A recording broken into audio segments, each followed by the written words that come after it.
Hello everyone, I'd just like to take a couple of minutes going over how I modified my dad's Otter Lodge ice house for this season. Alright, so what I did was I took these LED light strips that I bought on Amazon, and I got about 16 feet of them. I only used about 5 feet here. I got 16 feet of them for like 15 bucks, so very cheap. They actually had this coating on them, this rubber coating that makes them waterproof, I guess a little bit of damage proof. You bump into it, something, it might stay protected. It's also got this 3M sticky back, which is actually pretty good. It's stuck on there pretty good, but I zip tied them just for safety. I did 4 zip ties across the top. So I have it wired right here, going down the pole, connected to my Vexlar battery for right now. I have additional batteries that I'm going to try to mount on to the back of the sled, but for right now I'm just using my Vexlar battery to show you guys. A couple features, additional features that I added. I have this rotary switch right here that you can turn and either turn my fan on, turn the lights on, or turn them both on. So I'll just give you a quick example of what this does. So I turn it once.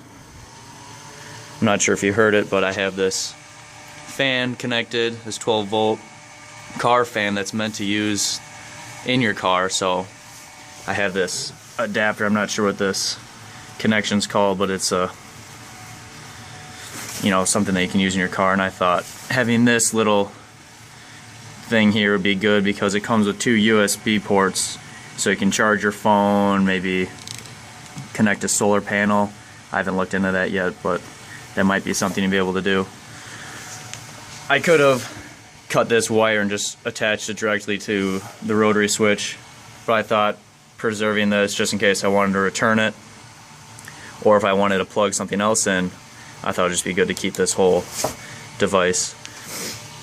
The fan does actually a great job of blowing heat around, and I didn't secure the wire for 2 reasons. I'm afraid that the fan might not hold there when I'm driving around on a snowmobile, and maybe I don't want it there, so I could put it up top or over there or behind me. So that's why I kind of left this wire loose. So when I turn this again, it should turn everything off. Yeah, so everything's off right now. And the light is just for my phone. Let's see if I can get that to turn off. I'll just cover it. That's my finger.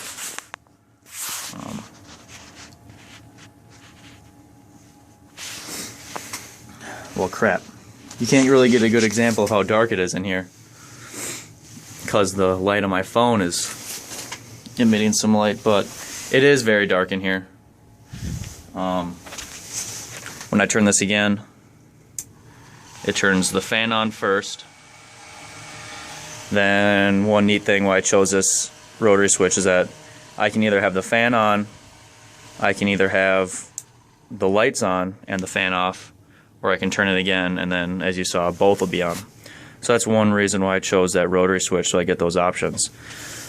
A couple videos out there, walk you through how to do this, and I kind of followed those a little bit, but not many say what they would do differently. So I'd like to spend another couple minutes going over what I would do differently to make this even better than what it is. So to start with, these light strips, which are incredible, I just peeled off the sticky tape and threw them up there, and I thought, oh wow, look how great it is. But now that I think about it, you have these wind poles that attach to this beam, to this one, to here, that connection, and then again from that pole to this pole. But I have this consecutive strip of lights, so I'm afraid maybe I'll damage it.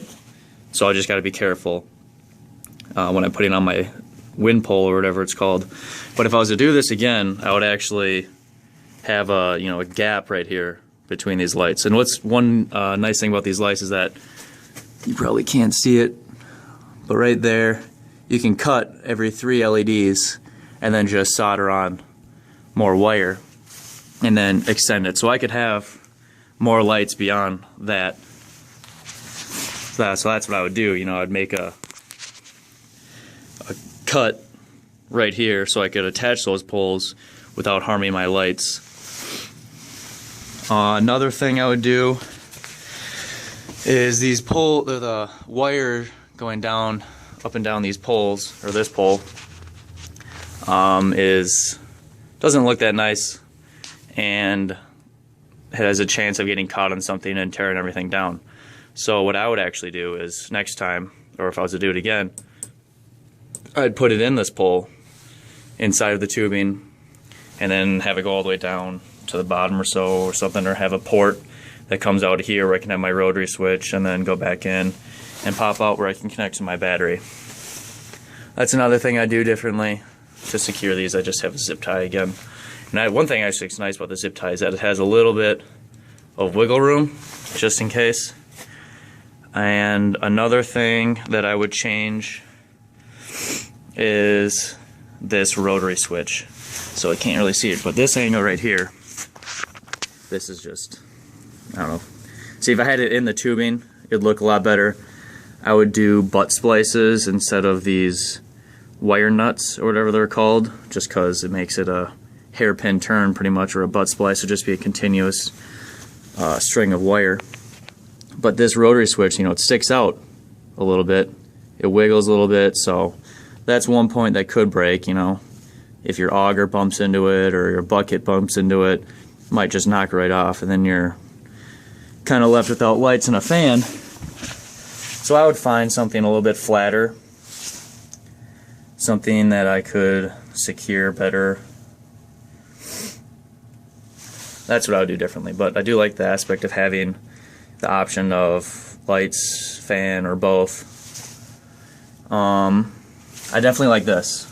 I would definitely keep this.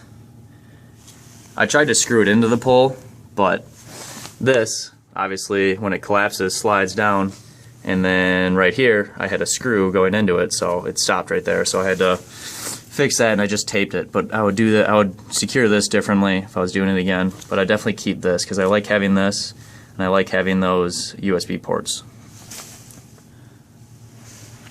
And I'm not an electrician at all. Actually, the first time I soldered was doing this project.